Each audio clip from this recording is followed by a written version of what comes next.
इन मापों में हमें देखते हैं कि ये हमारी बंद आकृति है, ये अनियमित आकृति है जिसका कोई इसमें वक्र रेखाओं का प्रयोग हुआ है।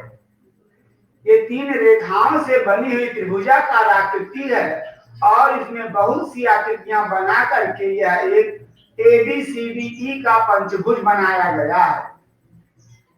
अब इन आकृतियों को बनाने के लिए हम लोगों ने साधारण रेखाओं का प्रयोग किया या कि इस चित्र के समान हमने वक्र रेखाओं का प्रयोग किया। तो हम अगर इनकी माप लेते हैं तो माप लेने के क्रम में हमें 2 प्रकार से माप लेना पड़ता है। हमारे पास 2 विकल्प होते हैं, या तो हम इन पर आगे पीछे चलते हुए इन पर हम इनकी हमारे पास 2 विकल्प हो सकते हैं कि हम यहां से दिया गया है इस यस के स्टार्ट पॉइंट से चलते हुए यहाँ ऊपर आते हैं, फिर ऐसे टर्निंग लेकर के फिर यहाँ तक पहुंच जाते हैं, या इस प्रकार जो भी आकृतियां दी गई हैं जो यस फॉर स्टार्टिंग पॉइंट है, हम अपने स्टार्टिंग पॉइंट से चलते हुए फिर स्टार्टिंग पॉइंट तक उस पर आ जाते हैं। तो अब हम उसी को पढ़ना चाहते हैं कि अब ये हमारे लिए जो हमने चला, हमने क्या किया, हम कहेंगे बताइए तुमने कितनी दूरी तय की, तुमने कितनी दूरी तय की। इस प्रकार जब हम इस आकृति की सीमाओं पर चलते हैं जिसको हम बाउंड्री कहते हैं, तो अगर हमारे पास धागे हों या तार हों तो हम उनसे भी ऐसी आकृतियों को बना सकते हैं। और इस क्रम में जब हम बना लेते हैं, अब यहाँ देखिए हमारे डेली लाइफ में कुछ हमारे ऐसे प्रश्न हैं, याद रखिए हमको अपने जीवन में ही प्रयोग करना चाहिए। हम कि जब हम बिंदु यस से प्रारंभ करते हैं और उसके रेखाखंडों पर या दिए गए रास्तों पर चलते हुए पुनः यस तक पहुंच जाते हैं, इस प्रकार हम अपना एक चक्कर पूरा कर लेते हैं। अब ये एक चक्कर जो यहाँ लिखा गया है, एक पूरा चक्कर, ये क्या है, जिस तागे से या जिस माप से हमने बनाया है वो उस तार की लंबाई के बराबर होता है, और ये दूरी जो बंद आकृतियों का परिमाप कहलाती है, जिसका प्रयोग हम तागे से रचना करने के लिए और तागों से संरचना करने के लिए करते हैं।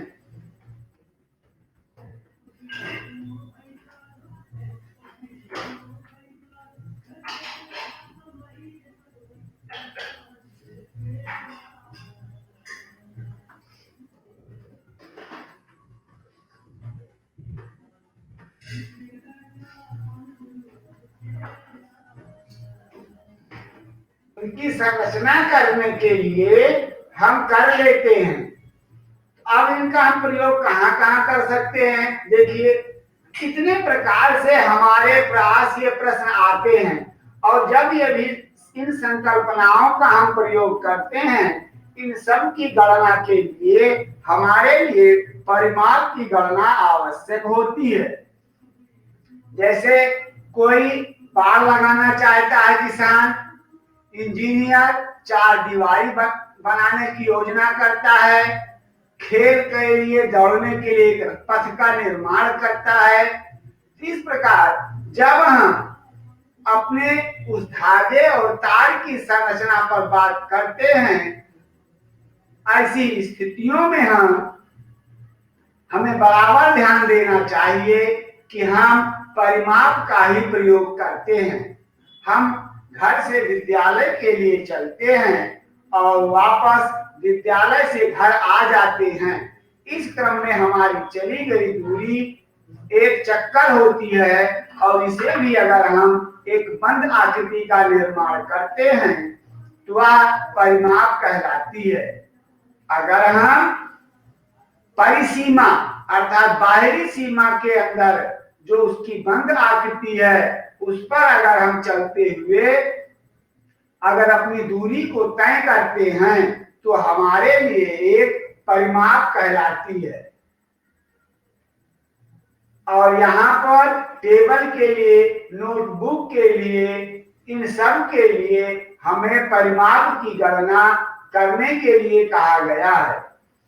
अब जैसे अभी हम लोगों ने समझा, अब ये कुछ भी आकृति हो सकती है। ये खेत भी हो सकता है, ये खेल का मैदान भी हो सकता है, ये एक वर्ग हो सकता है, ये एक आयत हो सकता है, या एक या बंद अनियमित आकृति भी हो सकती है। लेकिन जब कोई इस बिंदु पर जो ये हमारा परिसीमा है, जिसको अंग्रेजी में हम बाउंड्री कहते हैं, हिंदी में चार दीवारी कहते हैं, इस पर चलता हुआ अगर कोई भी कार्य निष्पादन करता है और उस कार्य निष्पादन के क्रम में कोई कार्य पूर्ण करता है, उस क्रम में अगर हमसे कोई ये पूछता है कि बताइए अगर वो इस पर चलता रहा तो उसने कितनी दूरी तय की, तो हम उसके लिए एक साधारण परिकल्पना के अनुसार हम यहाँ पर परिमाप की ही गणना करेंगे और इस प्रकार फिर वह अपने इस ओरिजिनल पॉइंट पर आ जाएगा। ओ से पी यहाँ तक चली गई दूरी, फिर क्यू और ये आर, इस प्रकार इस पर चली गई दूरी कितना होगी? अगर हमारी ऐसी गणना बनती है तो हमारे लिए हर समय के लिए परिमाप की गणना ही कहलाती है। हमें अपने इन तथ्यों को बराबर ध्यान देना है कि अगर इस प्रकार की कोई भी गणना हमारे प्रश्नों के द्वारा निकाली जाती है तो हम उसे परिमाप की गणना ही कहते हैं। परिमाप की गणना कहते हैं। तुम्हारी पुस्तक में चाहे हमारा बोर्ड है या हमारे घरों में मेजें होती हैं, चाहे वो हमारी आकृतियां छोटी हो या चाहे बड़ी हो, उन सब में हमें परिमाप की संकल्पना दिखाई पड़ती है। जैसे हमारे फोटो में, घरों में फोटो होंगी, फोटो में जो हमारी लगी होती है उसमें बाहर लोहे की पट्टी या स्टील की पट्टी या लकड़ी की पट्टी होती है। हमारी इसी प्रकार हमारे घरों में मेजें हैं, ऊपर का जो सतह है ये मेज है, माना कि ये मेज की बाहरी सतह है जिस पर हमारे पेरेंट्स ने लकड़ी की चाहे बिड़ लगा दी हो या लोहे की पत्ती लगवा दी हो। ये सब जो लोहे की पत्ती लगी हुई है या लकड़ी की बिड़ लगी हुई है, ये सभी परिमाप की गणना के अंतर्गत की जाती हैं। तो हमें यह ध्यान देना है कि ये परिमाप क्या होता है।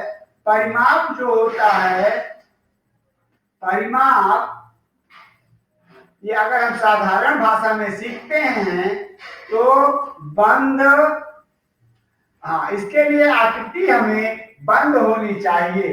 बंद आकृति, बंद आकृति की सभी भुजाओं का योग, सभी भुजाओं का योग, यही हमारे लिए परिमाप होता है। जैसे अभी हमने पढ़ा कि जब हम अपने इस बंद आकृति पर चलते हैं, बंद आकृति पर चलते हैं, इसके फलस्वरूप इसमें तय की गई दूरी ये हमारे लिए परिमाप की गणना कहलाती है। तो परिमाप हमने ये पढ़ा कि कोई भी बंद आकृति हो उसमें सभी भुजाओं का योग ही परिमाप कहलाता है। अब परिमाप क्या? हाँ बेटा बोलो। यहाँ पर ये बेटे परिमाप है, ये परिमाप लिखा गया है। परिमाप है बंद आकृति की सभी भुजाओं का योग। वो आकृति हमारी चाहे इस प्रकार आयताकार हो या हमारी वर्गाकार हो जिसमें कि सब भुजाएं बराबर हो, ये हमारे या कि हमारे लिए वो त्रिभुजाकार हो, तो ये जो रेखाओं के द्वारा दूरी नियत की जाती है, इन सब की जो हमारी बंद आकृति की माप है उसको हम परिमाप कहते हैं। परिमाप की गणना करने के लिए हम अपने प्रश्नों में इन सभी भुजाओं की माप का योग ज्ञात कर लेते हैं। आने वाले समय में हमें देखते हैं इन सब की माप, इन सब का योग ही परिमाप होता है। अब आगे अलग अलग भुजाएं से अब हम इसको आयत पढ़ लेते हैं, इसको वर्ग पढ़ते हैं, इसकी सब भुजाएं बराबर हैं और इसे हम त्रिभुज पढ़ लेते हैं। ये रचनाओं के ऊपर निर्भर होता है कि आकृति हमारी किस क्रम में है। सभी भुजाओं का योग ही हमारी परिमाप है। तो इस क्रम में हम इसे पढ़ लेते हैं।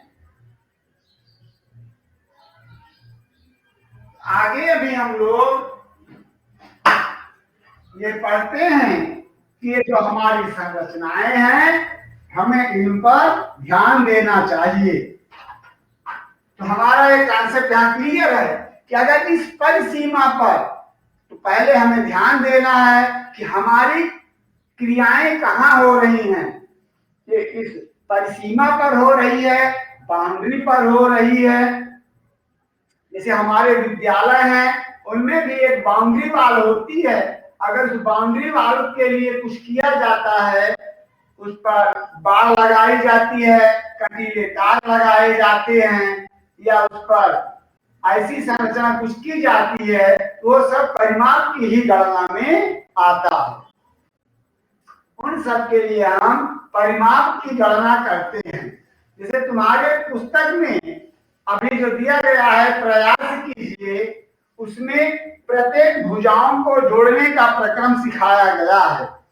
कि जैसे अभी हमने देखा कि परिमाप बराबर संपूर्ण भुजाओं का योग। जब यहाँ देखिए, यहाँ चित्र हमारा ए है, यहाँ पर इसकी लंबाई, चौड़ाई, ऊंचाई दे दी गई है, तो हम उसके लिए क्या गणना करेंगे। या हमारे प्रश्नों के अनुसार ये तीसरा प्रश्न है, मीरा 150 मीटर लंबाई 80 मीटर चौड़ाई वाले एक पार्क में जाती है। वह इस पार्क का पूरा एक चक्कर लगाती है, उसके द्वारा तय दूरी ज्ञात कीजिए। अगर हम अपने इस प्रश्न को लिख लेते हैं और एक चित्र से इस काल्पनिक पार्क की आकृति को इस प्रकार बना लेते हैं। ये मीरा यहाँ गई है और ये एक पार्क है। कह मीरा इस पार्क पर टहलना चाहती है, उसकी ये भुजा है ए बी सी डी और टहलती है तो लंबाई 150 मीटर है और चौड़ाई इसकी 80 मीटर है। तो बेटा इस क्रम से अगर हम इस पार्क को पढ़ते हैं, ये पार्क हमारे लिए आयताकार है।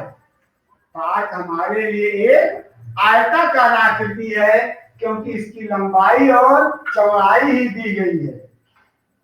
इस प्रकार जब एक लंबाई और एक चौड़ाई दी जाती है तो हमारे लिए आयत होता है और इस आयत के क्रम में हम फिर अपने प्रश्न को देखते हैं।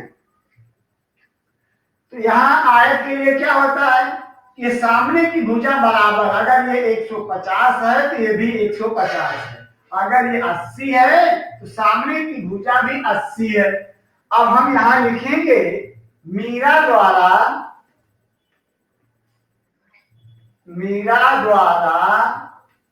एक चक्कर में चली दूरी। अब ऐसे हमारे पास यहां पूछ रहा है एक चक्कर में चली दूरी, और ये चली गई दूरी ही अगर मीरा यहाँ ए से स्टार्ट करती है तो बी जाती है, फिर बी से सी, सी से डी और डी से ए आती है। इस दूरी को ही हम परिमाप कहते हैं। और परिमाप के क्रम में अभी हमने पढ़ा कि सभी भुजाओं का योग ए से प्रारंभ किया तो ए से बी, बी से फिर सी पर गई तो बी टू सी, सी से डी पर गई तो सी टू डी, और फिर डी से ए पर आती है तो ये अपने जब इस बिंदु पर पहुंच जाती है तो इसका एक चक्कर पूर्ण हो जाता है। ए से बी है 150 मीटर, हम बाद में लिख देंगे, फिर ये 80, फिर सी डी 150 प्लस बी ए 80। तो हम इस माप को यहाँ पर लिख लेते हैं और ये सब मीटर में गणना कर लेते हैं। अब इसे हम जोड़ लेते हैं, 0 to 0 ये हो गया हमारा 0, 8, अब यहाँ जोड़ 5 और 5 10, 8 18, 18 में 8 जोड़ोगे तो 26, 26 का 6 हासिल 2 आएगा, 2 में एक 3 और एक 4। तो हम ये पढ़ेंगे कि किस प्रकार मीरा ने एक चक्कर में 460 मीटर की दूरी तय कर ली। यही इसका परिमाप है। इसी परिमाप के आधार पर तुम्हें अपनी अगली कक्षाओं में, इसी में आगे मिलेगा इसका आयत के परिमाप का सूत्र। आयत या आयताकार परिमाप जो होता है इसकी सूत्र गणना क्या होती है। अभी हमने देखा कि यहाँ एक लंबाई और एक चौड़ाई दी गई है, इसी को लिखते हैं। देखो ये हमारी लंबाई है, ये भी लंबाई है, ये हमारी चौड़ाई है, ये हमारी चौड़ाई है। यहाँ 2 लंबाई है, 2 चौड़ाई है, इसी को सूत्रबद्ध करते हुए लिखते हैं 2 कोष्ठक लंबाई धन चौड़ाई। टीचर ने तुम लोगों को इस सूत्र को पढ़ाया होगा कि अगर हम लंबाई चौड़ाई को जोड़कर 2 से गुणा करते हैं तो भी हमारा परिमाप निकल आता है। आयत का परिमाप यानी एक चक्कर में चली गई दूरी। ऐसे ही तुम्हारे पास और जो गणनाएं हैं तुम्हारी पुस्तक में, वो तुम लोग उन्हें अच्छी तरह सरल कर सकते हो, सॉल्व कर सकते हो। सरल या सॉल्व कर सकते हो, हम उनके लिए अपना अभ्यास कर सकते हैं। अगर हम यहाँ लिखते हैं तो हमारी गणनाओं में यहाँ पर ये जो माप दी गई है अभी हमने जैसे लिखा है उसी क्रम से लिखते हुए ज्ञात कर सकते हैं। अब जैसे देखो ये हमारे सी की आकृति है, जो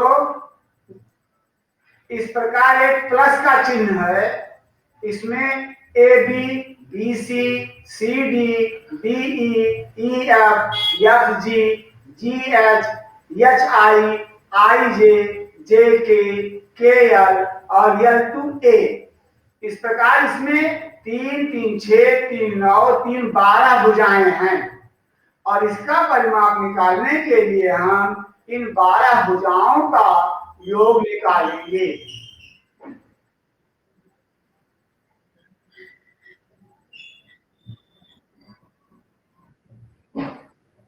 जैसे देखो ए बी लिखा गया है, ए बी के क्रम में इसकी माप है 1 सेंटीमीटर। कितनी है? 1 सेंटीमीटर। तो हम यहाँ 1 लिखेंगे। बीसी कितना है? 3, तो बीसी के लिए हम यहाँ 3 लिखेंगे, जैसे ये 3, और सी डी के लिए अर्थात 3 यहाँ भी लिख देंगे। इस क्रम से हम लिखते रहेंगे और अंत में हम इनको जोड़कर अपना परिमाप निकाल लेंगे। और फिर यहाँ पर देखो, ये आयत के परिमाप को दिया गया है। इसके पहले देखो, अभी हमने ये पढ़ा, ये वर्ग है हमारा डी का सेक्शन, ए का आयत है, सी एक अनियमित आकृति है और डी भी एक अनियमित आकृति है। वैसे है तो नियमित आकृति, लेकिन आयत और वर्ग नहीं है। ठीक है क्या?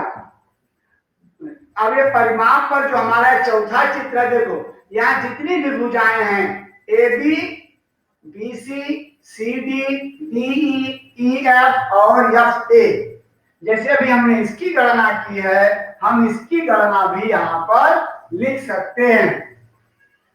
इसकी भी गणना हम लोग लिख सकते हैं। हमें अपने इन गणनाओं को बराबर ध्यान रखना चाहिए।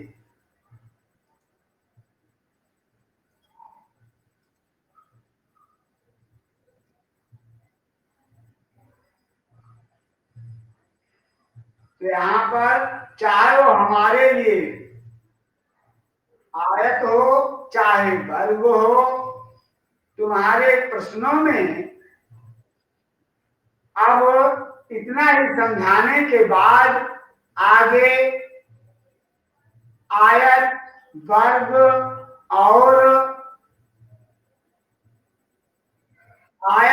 और त्रिभुज के रूप में तुम्हें गणनाएं दी गई हैं।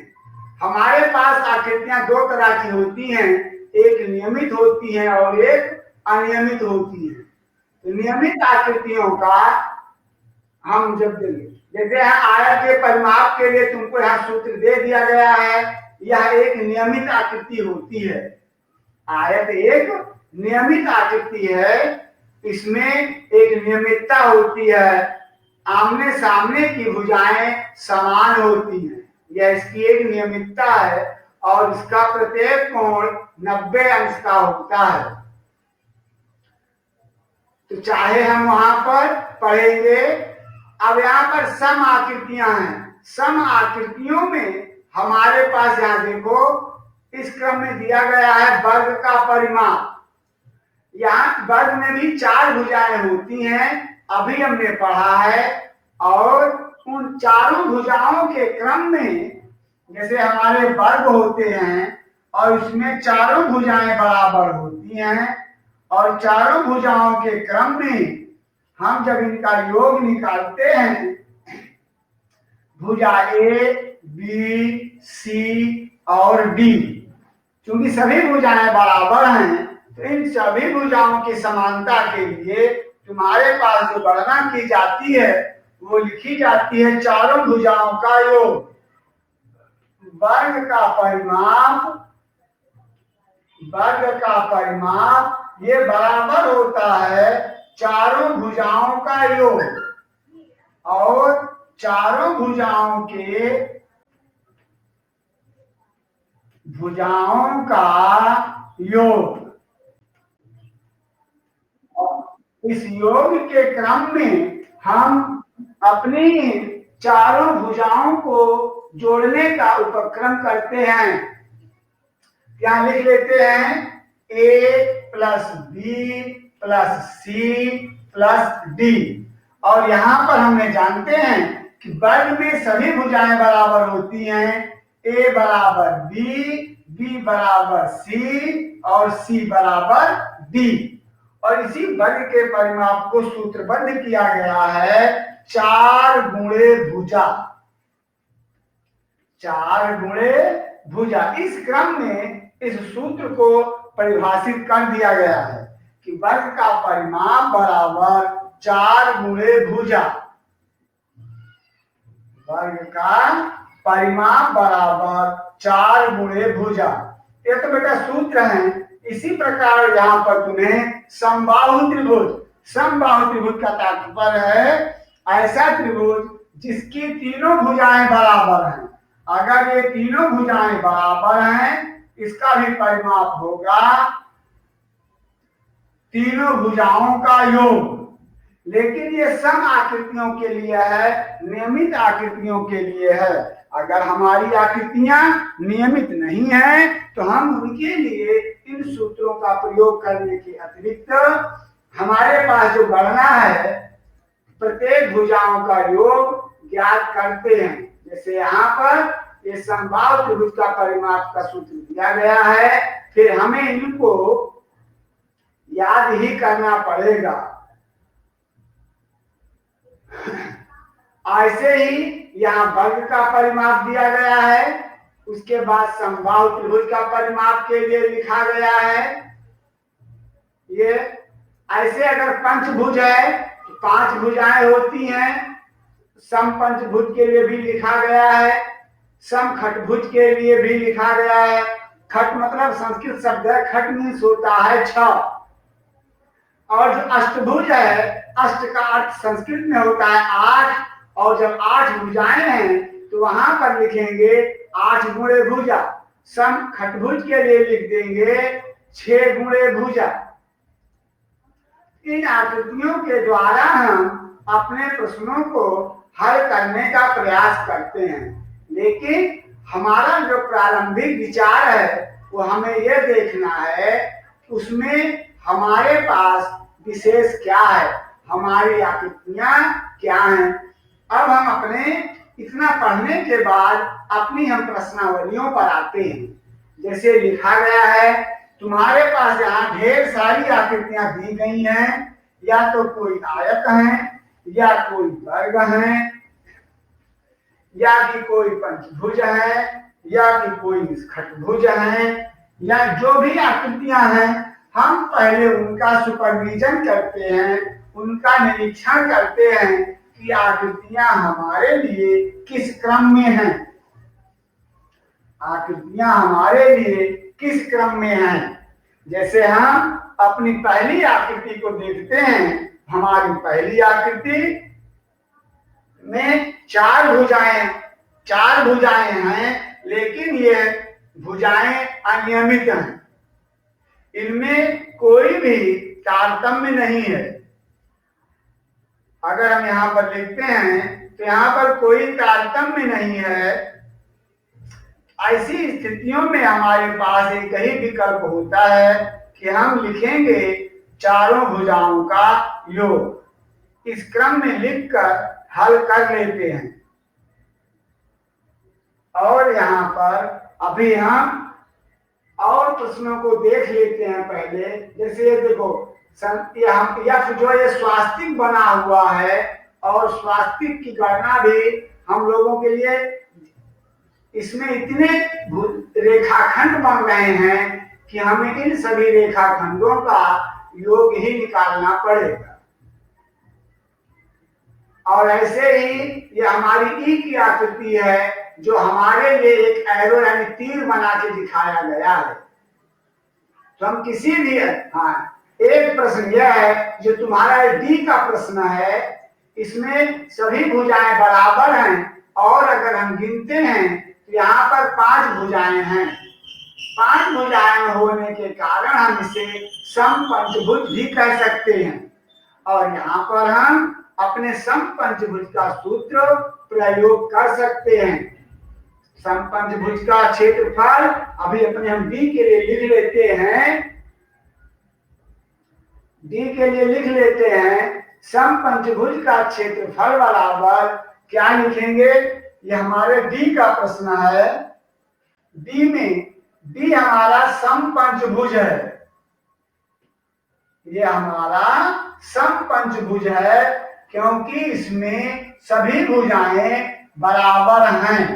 सभी भुजाओं की माप 4-4 सेंटीमीटर है। सम पंचभुज का परिमाप अभी हमने पढ़ा कि अगर ये भुजाएं बराबर हैं तो 5 गुणे भुजा, 5 गुणे भुजा, ये सूत्र हमें निष्पादित मिलता है। तो हम यहाँ लिख देंगे 5 गुणे 4 सेंटीमीटर, और जब यहाँ सरल करेंगे तो हमारे इस आकृति का परिमाप हो जाएगा 20 सेंटीमीटर। तो ये हमारी नियमित आकृति है। लेकिन अगर हमारी आकृतियां अनियमित हैं तो हमें हमारे पास एक ही विकल्प है। तो विकल्प क्या है? उनके लिए हमारे पास विकल्प है सभी भुजाओं का योग। सभी भुजाओं का योग जो हमने प्रारंभ में ही पढ़ा था। भुजाओं का योग चाहे वो हमारा ए हो या बी, सी या ई, एफ, जी, ये आकृतियां हमारे पास जो भी हैं, तो हम इन आकृतियों की गणना वहां पर कर लेते हैं।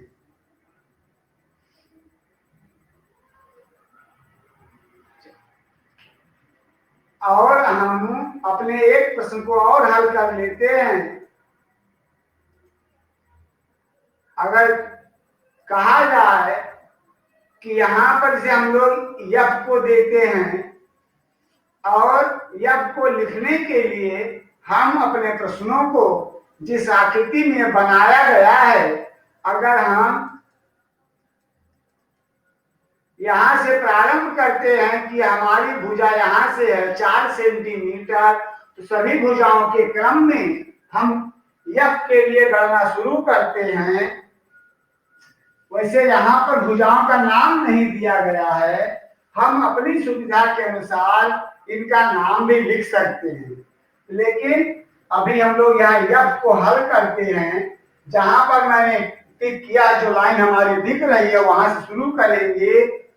सभी भुजाओं का योग परिमाप बराबर, दूसरी लाइन से हम लिखते हैं 4 धन, उसके दाईं तरफ घूमते हैं, दाईं तरफ है 1 सेंटीमीटर। दाईं तरफ क्या दिख रहा है? 1 सेंटीमीटर। तो हम उसे 1 सेंटीमीटर लिख लेते हैं। धन 1। अब उसके फिर दाएं चलते हैं और जब दाईं रेखा पर चलते हैं तो हमें कितना मिल रहा है? दाईं रेखा पर चलते हैं तो फिर वहां लिख रहा है 3 सेंटीमीटर। और फिर हम लोग बार बार ध्यान देते हुए आगे बढ़ते हैं। तो फिर उसके बाद जब आप टर्न लेते हैं तो हमारे लिए है 2 सेंटीमीटर। अगला टर्निंग भी 3 सेंटीमीटर। आगे जब टर्निंग लेते हैं तो 4 सेंटीमीटर। फिर छोटी सी टर्निंग है 1 सेंटीमीटर, फिर 3 सेंटीमीटर। अगले पर टर्न है 2 सेंटीमीटर। और फिर हम यहां से लिखते हैं धन, फिर 3 सेंटीमीटर। अगली टर्निंग पर 4 सेंटीमीटर, फिर अगली टर्निंग 1 सेंटीमीटर। अगली टर्निंग लेते हैं 3 सेंटीमीटर, फिर 2 सेंटीमीटर, फिर हम 3 सेंटीमीटर। इस प्रकार हम उनके पूरे जॉइंट्स को लिख लेते हैं। 4 सेंटीमीटर, 1 सेंटीमीटर,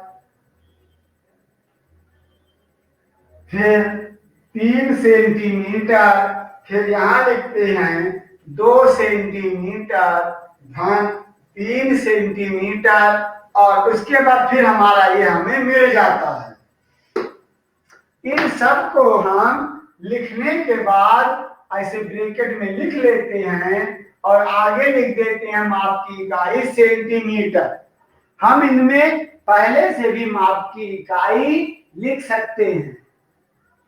अब हम इन्हें जोड़ क्रम से जोड़ लेते हैं। वैसे एक एक अंकों का जोड़ है। 4 में 1 जोड़ेंगे 5, 5 में 3 8, 8 में 2 10, 10 में 3 13, 13 में 4 17, 17 में 1 18, 18 में 3 21, 21 में 2 23, 23 में 3 26, 26 में 4 30 और 1 31 में 3 जोड़ेंगे 34, फिर 2 जोड़ेंगे 35, 36, 36 में 3 जोड़ेंगे 39, 39 में 4 जोड़ेंगे 43 43, एक जोड़ेंगे 44, और यहाँ 3 जोड़ेंगे 45 46 47, 47 में 2 जोड़ेंगे 49, 49 में 3 जोड़ेंगे, इस प्रकार 50 51 52। हमारे लिए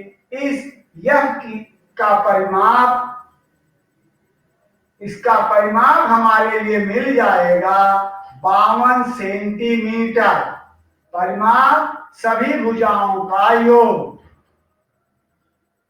सभी भुजाओं का योग, और इस भुजाओं के योग के क्रम में हम अपने इस प्रश्न को इस क्रम में हल कर लेते हैं, क्योंकि यह एक अनियमित आकृति है और अनियमित आकृति की गणना करने के लिए हम इस प्रकार अपने प्रश्नों को हल करते हैं, और नियमित आकृतियों के लिए हम सूत्रों का भी प्रयोग कर सकते हैं।